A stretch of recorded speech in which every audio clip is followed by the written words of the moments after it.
Hello बच्चों, आइए प्रश्न को देखते हैं। दर्शाइए कि ओ एक्स, ओ वाई और ओ जेड अक्षों के साथ बराबर झुके हुए हैं।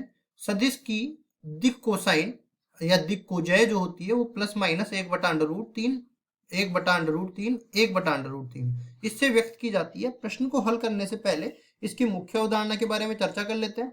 मुख्य अवधारणा, तो देखिए मुख्य उदाहरण में सबसे पहले हम लोग मान लेते हैं कि कोई ए सदिश है, इसकी हम लोग दिक्कोजय लिख रहे हैं। तो दिक्कोजय हम लोग मान के चलते हैं एल, एम और एन है। ये इस ए सदिश की दिक्कोजय है। अब उसके बाद में देखो एल व्यक्त किया जाता है कोस अल्फा से, एम व्यक्त किया जाता है कोस बीटा से और एन व्यक्त किया जाता है कोस गामा से। यहाँ पे ये देखो अल्फा बीटा गामा क्या है ये व्यक्त करते हैं, ये लिखेंगे हम लोग अल्फा बीटा व गामा क्रमशः एक्स वाई जेड अक्षों से, एक्स वाई व जेड अक्षों से सदिश के कोण को व्यक्त करते हैं इस तरह से। और देखिए अगर दिक्कोजय की मैं बात कर रहा हूं तो यहाँ पे एक संबंध भी होता है, उस संबंध को मैं यहाँ पे लिख देता हूं। देखो इस तरीके से cos square alpha plus cos square beta plus cos square gamma, इन तीनों का दिक्कोजयों का वर्ग करके जोड़ दूं इन तीनों को तो ये बराबर होता है 1 के। ठीक है, अब इन सब गुणधर्मों का उपयोग करते हुए मैं सवाल पे चलता हूं और इसको हल करता हूं।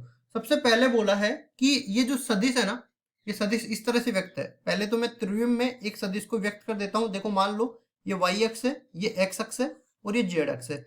ये जो है पी बिंदु से इसको व्यक्त कर देता हूं, यहाँ पे एक्स वाई और जेड इस तरीके से।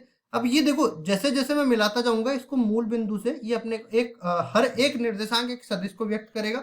मतलब ये बिंदु के निर्देशांक जो है एक सदिश को व्यक्त करेंगे। तो लिखेंगे हम, दर्शाइए कि ओ एक्स, ओ वाई और ओ जेड। इसका मतलब ये है कि जैसे ये तो मैंने मूल बिंदु से मिलाया, अब ये जो है ना अपने पास ये वाला, ये तो अल्फा आ जाएगा, मतलब एक्स अक्ष के कोण इस सदिश का। ये वाई अक्ष यहाँ पे लिख भी देते हैं, ये वाई अक्ष है, ये एक्स अक्ष है और ये जेड अक्ष है।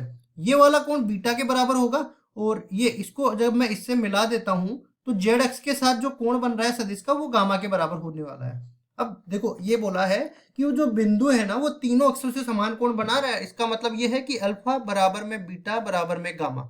ये प्रश्नानुसार हम लोग लिख सकते हैं यहाँ पे प्रश्नानुसार, क्योंकि ये जो सदिश है ये प्रत्येक अक्ष के साथ समान कोण बना रहा है। यहाँ पे लिखा भी हुआ है, बराबर झुका हुआ है। ठीक है, तो अब यहाँ से देखिए हम अपने पास दिक्कोजय क्या क्या बन जाएगी। देखो मैं अल्फा के रूप में सारे लिख लेता हूँ। एल बराबर में कोस अल्फा हो जाएगा, एम बराबर में भी कोस अल्फा हो जाएगा और एन बराबर में भी कोस अल्फा हो जाएगा। और मैंने यहाँ पे एक दिक्कोजयों का गुणधर्म भी बताया था कि तीनों दिक्कोजयों के वर्गों का योग करेंगे ना तो वो 1 के बराबर होने वाला है।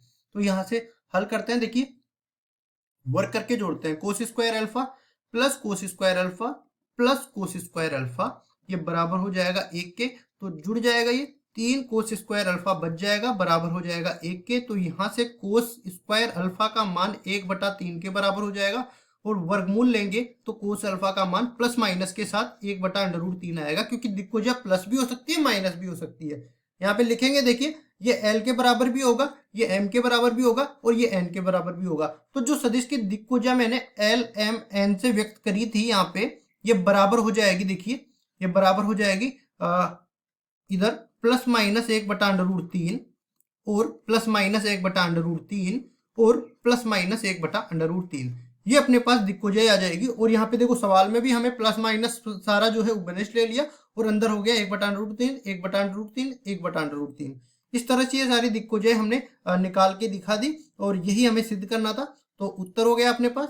आशा करता हूँ ये सवाल आपको समझ में आया होगा। धन्यवाद।